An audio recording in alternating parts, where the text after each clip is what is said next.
প্রত্যেকটা কোম্পানির প্রত্যেকটা প্রোডাক্টের উপরে আমাদের একটা সময় ডিসকাউন্ট দিতেই হয়। তো আমরা যখন ডিসকাউন্ট গুলা দিব, এটাকে শর্টকাট ভাবে এক্সেলে আমরা একটা সূত্র অ্যাপ্লাই করব। এক ক্লিকে সবগুলা পণ্যের ডিসকাউন্টটা বের করে অফার প্রাইসটা বের করে দিব। তো এটা করার জন্য আমরা জাস্ট এখান থেকে এই ফর্মুলাটা ব্যবহার করব। Regular price into 1 minus discount, মানে আমাদের এখানে যদি হিসাব করি রেগুলার প্রাইস হচ্ছে 50,500 এটা।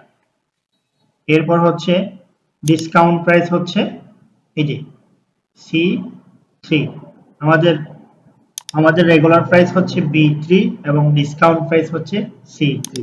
এখানে যদি আমরা আমাদের ডিসকাউন্টটা বের করি, তো আমাদেরকে এখানে সরাসরি দিতে হবে এই যে রেগুলার প্রাইস, এটা হচ্ছে B3 ইনটু ব্র্যাকেট 1 মাইনাস এই যে ডিসকাউন্ট মানে C3।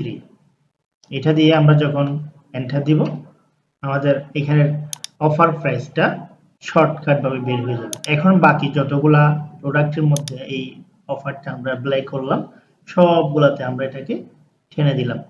জাস্ট ম্যাজিকের মতো আমাদেরকে বের করে দিল।